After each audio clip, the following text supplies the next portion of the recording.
নতুন রাজনৈতিক দল হিসেবে রোববার নিবন্ধন পেয়েছে বাংলাদেশ ডেভেলপমেন্ট পার্টি। দলটির জন্য প্রতীক বরাদ্দ করা হয়েছে ফুলকপি। আসন্ন জাতীয় নির্বাচনে ৩০০ আসনে প্রার্থী দেওয়ার প্রস্তুতির কথা জানিয়েছেন বাংলাদেশ ডেভেলপমেন্ট পার্টির চেয়ারম্যান আনোয়ারুল ইসলাম চান। সোমবার সকালে রাজধানীর আগারগাঁওয়ে নির্বাচন ভবনে ইসি সচিব আক্তার আহমেদের কাছ থেকে নিবন্ধন গ্রহণ করেন দলটির চেয়ারম্যান আনোয়ারুল ইসলাম চান ও জেনারেল সেক্রেটারি মোহাম্মদ নিজামুল হক।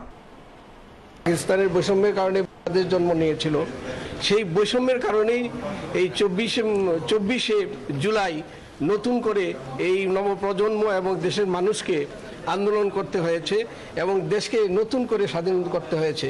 আমরা সেই স্পিরিট নিয়েই এই বাংলাদেশ ডেভেলপমেন্ট পার্টির প্রতিষ্ঠা করেছিলাম এবং আমরা মনে করি এই নতুন বাংলাদেশ যে আজকে তৈরি হয়েছে, এখন আমাদের দলের মুখ্য বিষয় থাকবে সেই বাংলাদেশকে ধারণ করা, সেই স্পিরিটকে ধারণ করা, ১৯৭১ সনের স্বাধীনতার ঘোষণাকে ধারণ করা এবং এই ২৪শে জুলাইয়ের যে বিপ্লব, সেই বিপ্লবকে ধারণ করে বাংলাদেশের নতুন রাজনৈতিক আবহাওয়া যে তৈরি হচ্ছে তার সাথে সমন্বয় করে বাংলাদেশকে সামনে এগিয়ে নেওয়া।